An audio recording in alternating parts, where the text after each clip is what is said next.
On a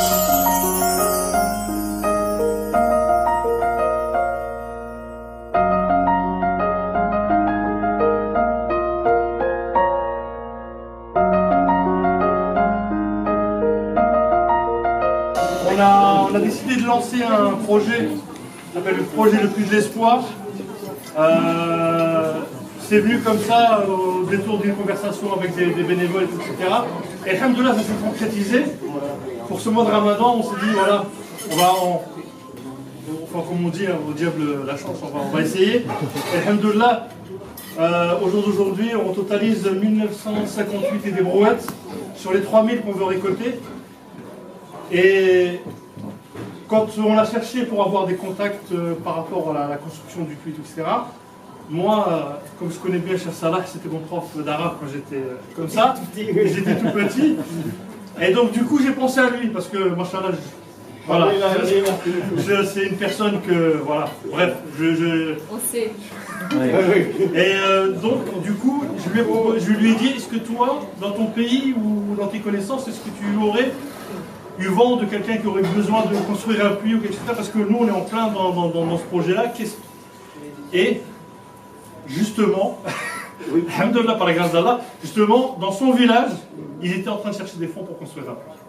Donc, le projet Le Puits de l'Espoir, que j'ai lancé là, en vérité, je pense que Cheikh Salah il va en parler un peu mieux que moi, de ce qu'il attend de nous, Inch'Allah, tout de suite ou après, voilà. D'accord, un petit mot tout de suite et d'autres choses après. Inch'Allah, salam alaikum wa rahmatullah. Alhamdulillah rabbil alamin, wa salatu wa salam ala ashrafil anbiya wa imam al-mursalin. Je suis vraiment très content de me trouver parmi vous. Et un groupe comme vous, ça me rassure bien pour aujourd'hui et pour demain. Je vous encourage, je vous félicite et je prie pour vous. Comme Aziz l'a dit, je l'avais comme élève de cours d'arabe comme ça, et d'autres, il y a d'autres jeunes ici, je suis très content de les retrouver ici. Bon, je suis très content, je vous encourage bien, et il y a beaucoup de gens qui se rassemblent, ils ont des groupes, ils s'investissent, ils donnent beaucoup de l'argent, mais pour rien, parce qu'il n'y a pas d'investissement spirituel ou des choses qui vont trouver chez Allah, il n'y en a pas. Là, vous faites des choses qui vous assure votre vie éternelle, ici, bas et dans l'au-delà, Inch'Allah, et que Dieu le fasse comme ça. Aziz, lorsqu'il m'a demandé une idée, je lui dis que ça tombe bien. Là où j'habite au Sénégal, mon village natal, on avait un puits, il y a construction de nouveaux aéroports, avec les jeunes de sécurité, ils nous ont demandé de quitter. On a refusé. On a créé une association pour défendre nos terres, parce que c'est des espaces énormes. On leur a dit que bon, jeunes de sécurité, nous comprenons, mais jusqu'à quel niveau, et vous arrêtez là-bas, le reste là, on garde notre terre. Bon, il y avait des négociations avec l'État. Ils ont mis leur mur de sécurité et le reste là, on l'a gardé. Et là où le mur est passé, on a perdu notre puits. On n'a plus accès à notre puits. Il y a un deuxième puits dans le même village de l'autre côté. On peut le qualifier comme puits mort. Il n'y a plus de l'eau. Donc ils vont sortir, aller loin pour chercher de l'eau.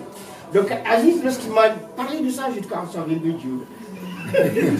Forcément. Ça tombe bien. C'est des gens qui n'ont pas de l'eau, ils vont loin pour chercher cela. Et il m'avait demandé les prix, je dis quand même, je ne peux pas donner des prix parce que je ne sais pas comment ça se passe.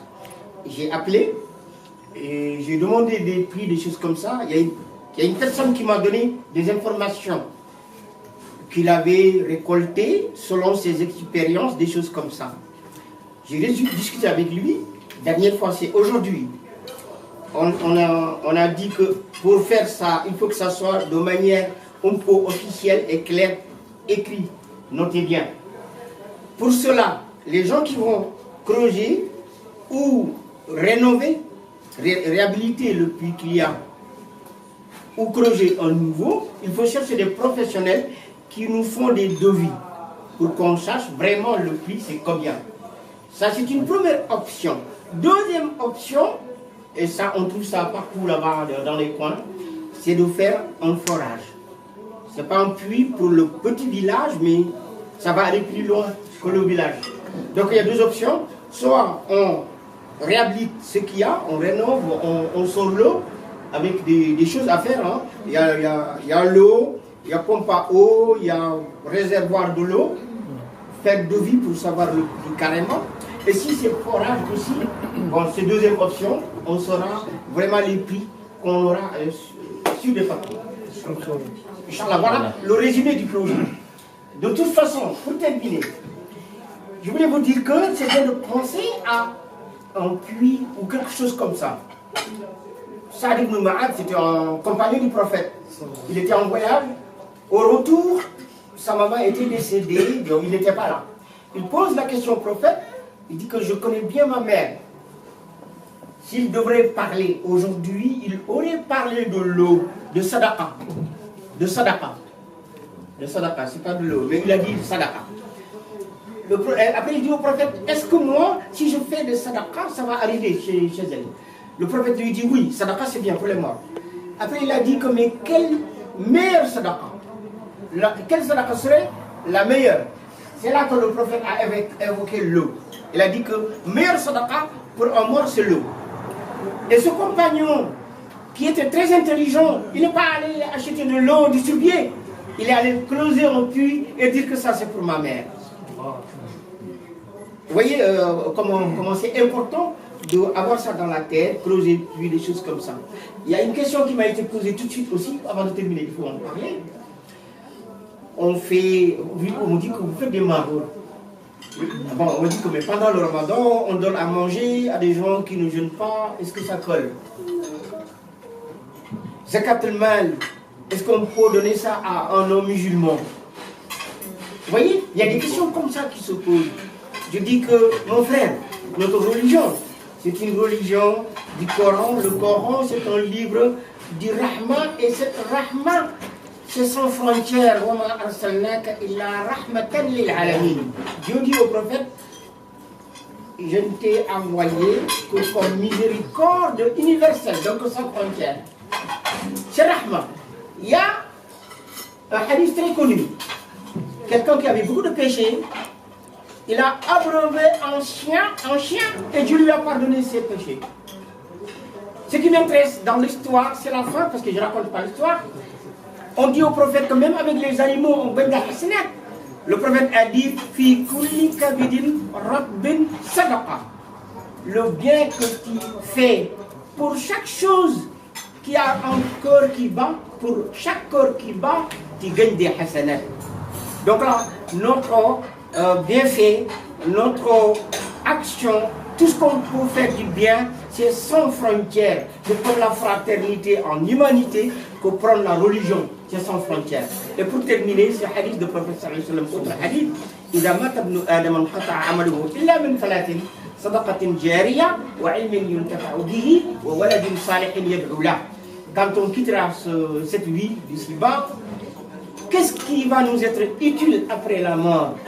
Il a cité trois choses. Et il a commencé par Sadaqa Jariya. C'est le monde pérenne. Ce que tu as fait avec tes biens, tu pars, les gens en profitent. C'est pour construire une mosquée, une école, essayer de trouver quelque chose comme ça, puis ou autre chose pour que les gens aient de l'eau potable. Voilà, ça c'est au monde pérenne. Tu pars, c'est comme si tu restes, parce que tu es là encore pour faire des choses. Sadaqa Jariya, wa ilmin yuntafa'u bihi, ton savoir, qu'est-ce que tu as fait, les gens en profitent, c'est bon. Et éduquer tes enfants, voilà d'une salih yad'u la, un enfant qui va penser à toi et qui t'adresse des doigts. Voilà ce que vous faites, donc c'est très important. Je prie Allah qu'il vous soutienne, qu'il vous donne la force de continuer à aller de l'avant et que cela tout soit sadaqa jariya pour vous tous, hommes et femmes. Bravo à vous et merci.